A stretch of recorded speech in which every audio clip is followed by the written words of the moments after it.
ओम शांति। आज मुरली तारीख है 18 अप्रैल 2026। आज हम परमात्मा के मीठे महावाक्य सुनेंगे।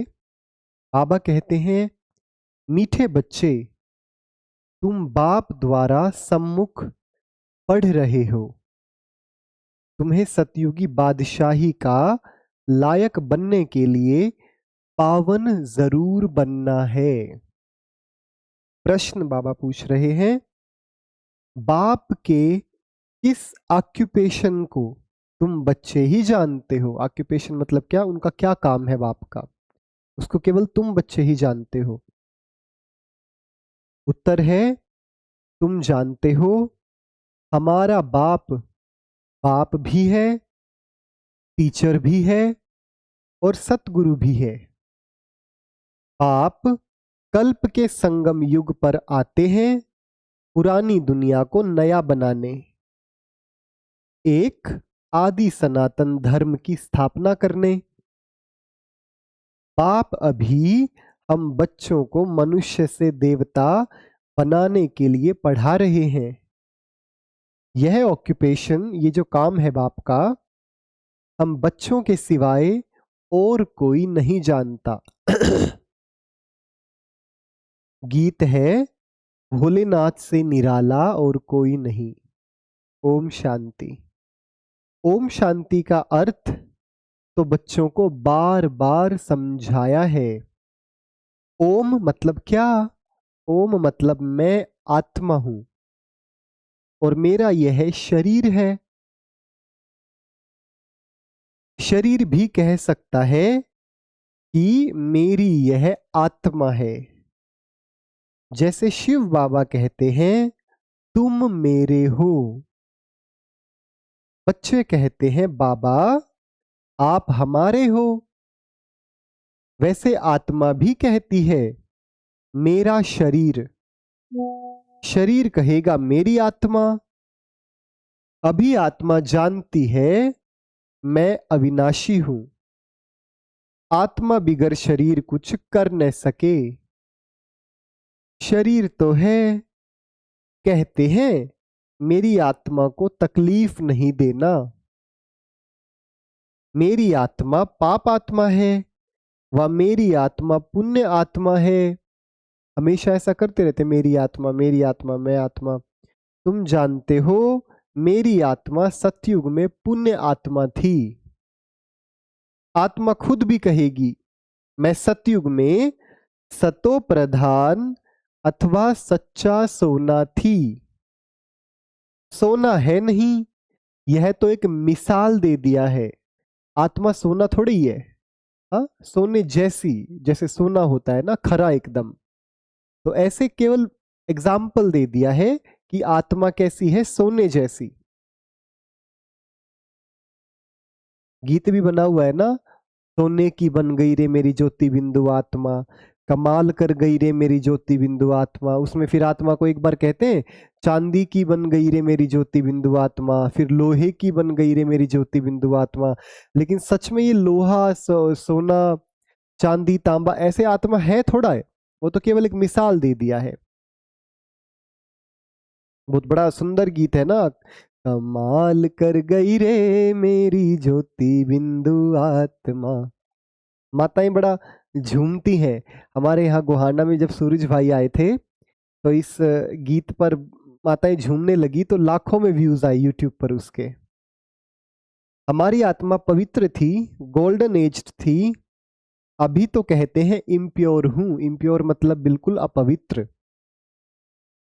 दुनिया वाले यह नहीं जानते।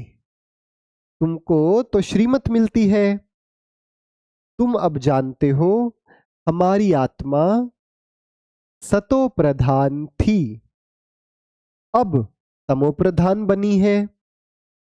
हर एक चीज ऐसे होती है, बाल, युवा, वृद्ध, ऐसे ही तो होता है। पहले बच्चा होता है बच्चा होने के बाद वो जवान होता है, जवान होने के बाद वो बूढ़ा होता है, बूढ़ा होने के बाद वो अति बूढ़ी अवस्था में आता है, फिर शरीर शरीर छोड़ देता है, फिर वापस से बच्चा बनता है, मतलब नए से पुराना। हर चीज नए से पुरानी जरूर होती है। दुनिया भी पहले गोल्डन एज्ड सतो प्रधान थी, फिर तमो प्रधान आयरन एज्ड है, तभी तो दुखी है। सतो प्रधान माना सुधरी हुई, तमो प्रधान मतलब बिगड़ी हुई। गीत में भी कहते हैं बिगड़ी को बनाने वाले। पुरानी दुनिया बिगड़ी हुई है क्योंकि रावण राज्य है और सभी पतित हैं। सतयुग में सब पावन थे, उनको न्यू वाइसलेस वर्ल्ड कहा जाता है, और यह है ओल्ड विशेष वर्ल्ड। विकारी और निर्विकारी दुनिया बोलते ना। अब कलयुग आयरन एज है, एकदम लोहे जैसा बन गया है। यह सब बातें स्कूल कॉलेजों में नहीं पढ़ाई जाती हैं। आजकल के जो स्कूल कॉलेज है उनमें थोड़ा पढ़ाई जाती हैं। भगवान आकर पढ़ाते हैं और राजयोग सिखाते हैं। गीता में लिखा हुआ है भगवानुवाच, श्रीमत भगवत गीता। श्रीमत माना श्रेष्ठ मत, श्रेष्ठ ते श्रेष्ठ, ऊंच ते ऊंच भगवान है। उनका नाम एक्यूरेट शिव है। रुद्र जयंती व रुद्र रात्रि कभी नहीं सुना होगा। शिवरात्रि कहते हैं। शिव तो निराकार है। अब निराकार की रात्रि व जयंती कैसे मनाई जाए? श्री कृष्ण की जयंती तो ठीक है, फलाने का बच्चा है, उनकी तिथि तारीख दिखाते हैं। शिव के लिए तो कोई जानते नहीं कि कब पैदा हुआ। यह तो जानना चाहिए ना। अब तुमको समझ मिली है कि श्री कृष्ण ने सतयुग आदि में कैसे जन्म लिया। तुम कहेंगे उनको तो 5000 वर्ष हुए। वह भी कहते हैं क्राइस्ट से 3000 साल पहले भारत स्वर्ग था। इस्लामियों के आगे चंद्रवंशी, उनके आगे सूर्यवंशी थे। शास्त्रों में सतयुग को लाखों वर्ष दे दिए हैं। गीता है मुख्य। गीता से ही देवी देवता धर्म स्थापन हुआ।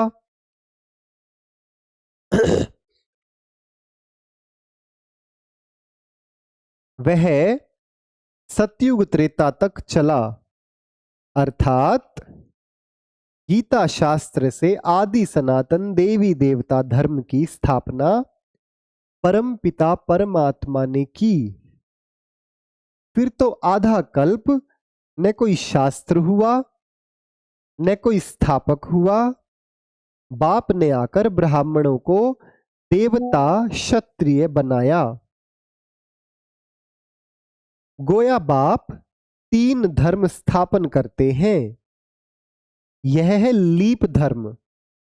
इनकी आयु थोड़ी रहती है। लीप वर्ष भी दिखाते हैं ना, लीप वर्ष में, ऐसे ये लीप धर्म है। तो सर्व शास्त्रमयी शिरोमणि गीता भगवान ने गाई है। बाप पुनर्जन्म में नहीं आते हैं। जन्म है परंतु बाप कहते हैं मैं गर्भ में नहीं आता हूं, मेरी पालना नहीं होती। सतयुग में भी जो बच्चे होते हैं वह गर्भ महल में रहते हैं। रावण राज्य में गर्भ जेल में आना पड़ता है। पाप जेल में भोगे जाते हैं, गर्भ में अंजाम करते हैं। हम पाप नहीं करेंगे, परंतु यह है ही पाप आत्माओं की दुनिया। बाहर निकलने से फिर पाप करने लग पड़ते हैं। वहां की वहां रही। यहां भी बहुत प्रतिज्ञा करते रहते हैं कि हम पाप नहीं करेंगे। 1-2 पर काम कटारी नहीं चलाएंगे, क्योंकि यह विकार आदि मध्य अंत दुख देता है। सतयुग में विष है नहीं, तो मनुष्य आदि मध्य अंत 21 जन्म दुख भोगते नहीं, क्योंकि राम राज्य है। उनकी स्थापना अब बाप फिर से कर रहे हैं। संगम पर ही स्थापना होगी ना। जो भी धर्म स्थापन करने आते हैं उनको कोई भी पाप नहीं करना है। आधा समय है पुण्य आत्मा, फिर आधा समय बाद पाप आत्मा बनते हैं। तुम सतयुग त्रेता में पुण्य आत्मा रहते हो, फिर पाप आत्मा बनते हो। सतो प्रधान आत्मा जब ऊपर से आती है तो वह सजाएं खा नहीं सकती। क्यों? क्योंकि अभी अभी तो वो ऊपर से आई है ना। तो उसने कोई कर्म ही नहीं किए कोई ऐसे कि बाबा के पास से आई है, संपूर्ण है, तो दुख काहे का होगा। क्राइस्ट की आत्मा धर्म स्थापन करने आई, उनको कोई सजा मिल न सके। कहते हैं क्राइस्ट को क्रॉस पर चढ़ाया, परंतु उनकी आत्मा ने कोई विकर्म आदि किया ही नहीं है। वह जिसके शरीर में प्रवेश करते हैं उनको दुख होता है, वह सहन करते हैं। जैसे इसमें बाबा आते हैं, वैसे तो है ही सतो प्रधान। कोई भी दुख तकलीफ इनकी आत्मा को होता है, शिव बाबा को नहीं होता। वह तो सदैव सुख शांति में रहते हैं, एवर सतो प्रधान है, हमेशा ही सतो प्रधान। परंतु आते तो इस पुराने शरीर में है ना। वैसे क्राइस्ट की आत्मा ने जिसमें प्रवेश किया उस शरीर को दुख हो सकता है। क्राइस्ट की आत्मा दुख नहीं भोग सकती, क्योंकि सतो रजो तमो में आती है। नई नई आत्माएं भी तो है ना, उनको पहले जरूर सुख भोगना पड़े। दुख भोग नहीं सकती, नियम नहीं कहता। इसमें बाबा बैठे हैं, कोई भी तकलीफ इनको होती है ना, मतलब दादा को, न कि शिव बाबा को। भाई बाबा ब्रह्मा बाबा के तन में बैठे हैं तो कोई भी तकलीफ होगी किसको होगी? बाबा शिव बाबा को थोड़ा ना होगी। परंतु यह बातें तुम जानते हो और कोई को पता नहीं है। यह सब राज अभी बाप बैठ समझाते हैं। इस सहज राजयोग से ही स्थापना हुई थी। फिर भक्ति मार्ग में यही बातें गाई जाती हैं। इस संगम पर जो कुछ होता है वह गाया जाता है। भक्ति मार्ग शुरू होता है तो फिर शिव बाबा की पूजा होती है। पहले पहले भक्ति कौन करता है? वही लक्ष्मी नारायण जब राज्य करते थे तो पूज्य थे। फिर वाम मार्ग में आ जाते हैं तो फिर पूज्य से पुजारी बन जाते हैं। आप समझाते हैं तुम बच्चों को पहले पहले बुद्धि में आना चाहिए कि निराकार परमपिता परमात्मा इस द्वारा हमको पढ़ाते हैं। ऐसी और कोई जगह सारे विश्व में नहीं हो सकती जहां ऐसे समझाते हो। बाप ही आकर भारत को फिर से स्वर्ग का वर्षा देते हैं।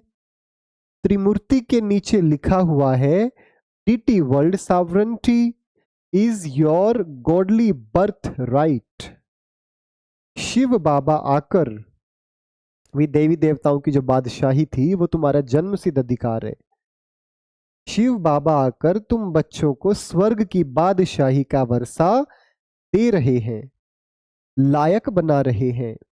तुम जानते हो बाबा हमको लायक बना रहे हैं।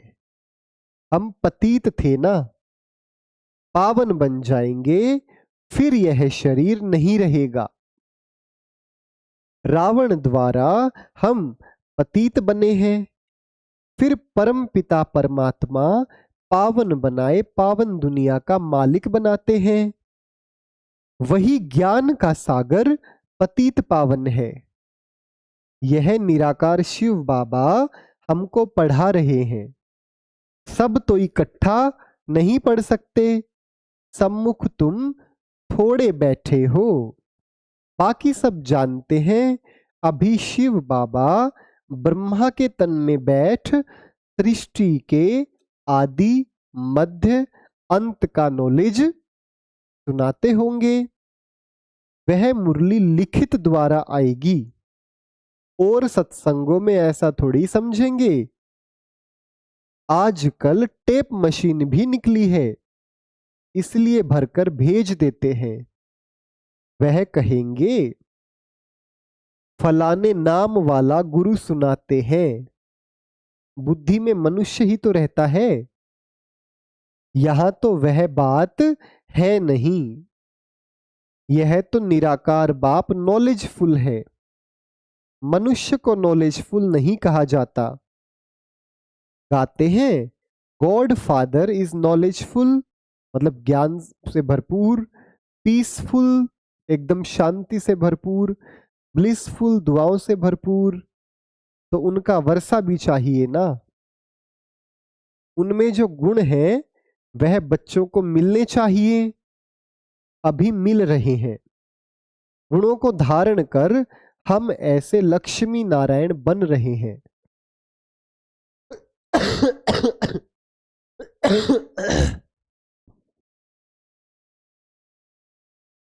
सब तो राजा रानी नहीं बनेंगे। गाया जाता है राजा रानी वजीर, वहां वजीर भी नहीं रहता। भाई सलाह करने वाले वजीर होते हैं ना, वहां नहीं रहता है। महाराजा महारानी में पावर रहती है। जब विकारी बनते हैं तब वजीर आदि होते हैं। आगे मिनिस्टर आदि भी नहीं थे। वही सलाह देने वाले वो खुद इतने समझदार होते हैं राजा महाराजा। वहां तो एक राजा रानी का राज्य चलता था। उनको वजीर की क्या दरकार, राय लेने की दरकार नहीं, जबकि खुद मालिक हैं। यह है हिस्ट्री ज्योग्राफी। परंतु पहले पहले तो उठते बैठते यह बुद्धि में आना चाहिए कि हमको बाप पढ़ाते हैं, योग सिखाते हैं, याद की यात्रा पर रहना है। अभी नाटक पूरा होता है, हम बिल्कुल पतित बन गए हैं। क्योंकि विकार में जाते हैं इसलिए पाप आत्मा कहा जाता है। सतयुग में पाप आत्मा नहीं होते, वह है पुण्य आत्माएं। वह है प्रालब्ध, जिसके लिए तुम अभी पुरुषार्थ कर रहे हो। तुम्हारी है याद की यात्रा, जिसको भारत का योग कहते हैं। परंतु अर्थ तो नहीं समझते हैं। योग अर्थात याद, जिससे विकर्म विनाश होते हैं, फिर यह शरीर छोड़ घर चले जाएंगे। उसको स्वीट होम कहा जाता है। आत्मा कहती है हम उस शांति धाम के रहवासी हैं। हम वहां से नंगे, नंगे मतलब अशरीरी, आए हैं यहां पार्ट बजाने के लिए शरीर लिया है। यह भी समझाया है माया 5 विकारों को कहा जाता है। यह 5 भूत हैं। काम का भूत, क्रोध का भूत, 5 पता है ना, लोभ मोह अहंकार। नंबर 1 है देह अभिमान का भूत। पाप कहते हैं सतयुग में यह विकार होते नहीं हैं। उसको निर्विकारी दुनिया कहा जाता है। विकारी दुनिया को निर्विकारी बनाना यह तो बाप का ही काम है। उनको ही सर्वशक्तिमान ज्ञान का सागर पतित पावन कहा जाता है। इस समय सब भ्रष्टाचार से पैदा होते हैं। सतयुग में ही वाइसलेस दुनिया है। पाप कहते हैं सब अब तुमको विशेष से वॉइसलेस बनना है। कहते हैं इस बिगर बच्चे कैसे हो। बाप समझाते हैं अभी तुम्हारा यह अंतिम जन्म है। मृत्यु लोग ही खत्म होना है, फिर इसके बाद विकारी लोग होंगे नहीं, इसलिए बाप से पवित्र बनने की प्रतिज्ञा करनी है।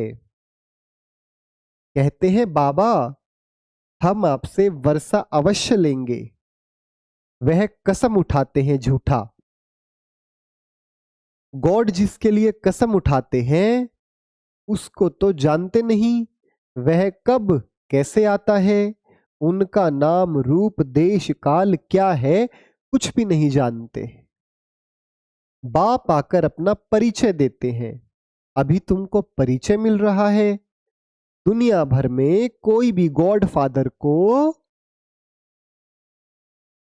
नहीं जानते, बुलाते भी हैं, पूजा भी करते हैं, परंतु ऑक्यूपेशन को नहीं जानते हैं। अभी तुम जानते हो परमपिता परमात्मा हमारा बाप टीचर सतगुरु है। यह बाप ने खुद परिचय दिया है कि मैं तुम्हारा बाप हूं। मैंने इस शरीर में प्रवेश किया है, ब्रह्मा बाबा के शरीर में। प्रजापिता ब्रह्मा द्वारा स्थापना होती है किसकी? ब्राह्मणों की। फिर तुम ब्राह्मण पढ़कर देवता बनते हो। मैं आकर तुमको शूद्र से ब्राह्मण बनाता हूं। बाप कहते हैं मैं आता हूं कल्प के संगम युग पर।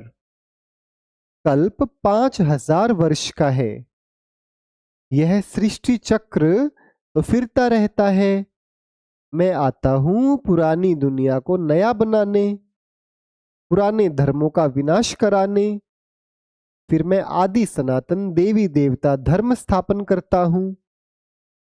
बच्चों को पढ़ाता हूं, फिर तुम पढ़कर 21 जन्मों के लिए मनुष्य से देवता बन जाते हो।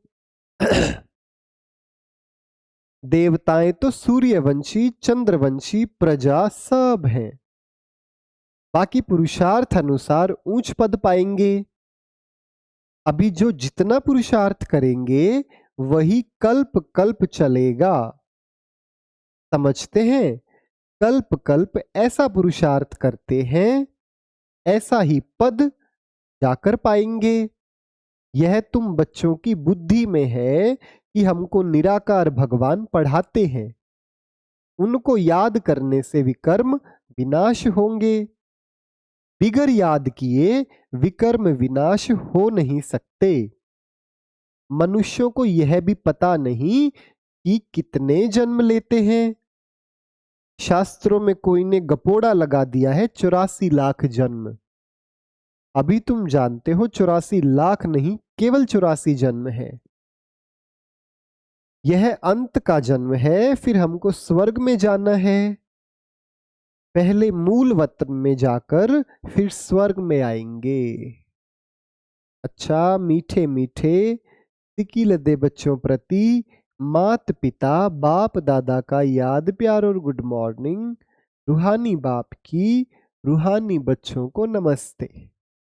हम रूहानी बच्चों की रूहानी बाप दादा को नमस्ते।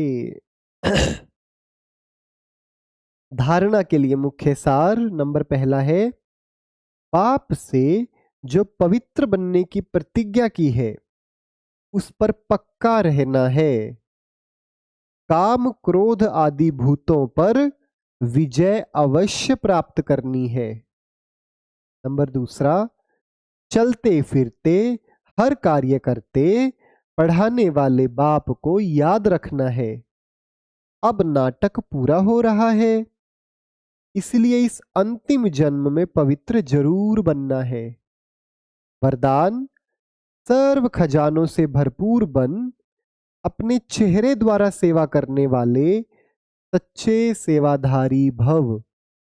सर्व खजानों से भरपूर बन अपने चेहरे द्वारा सेवा करने वाले सच्चे सेवाधारी भव। जो बच्चे सर्व खजानों से सदा संपन्न व भरपूर रहते हैं, उनके नैनों व मस्तक द्वारा ईश्वरीय नशा दिखाई देता है। उनका चेहरा भी सेवा करता है।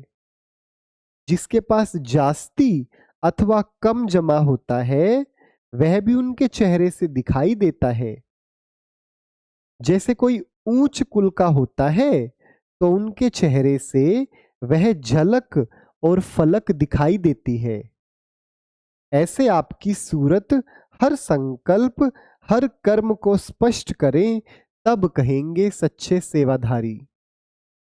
स्लोगन: समय और संकल्प के खजाने की बचत कर जमा का खाता बढ़ाओ। एक तो समय का खजाना, समय वेस्ट नहीं करना है छोटी छोटी बातों में, और संकल्प का सबसे बड़ा खजाना, संकल्पों को भी वेस्ट नहीं चलाना है, बिना बात के संकल्प नहीं चलाने हैं, वो वेस्ट हो जाते हैं फिर।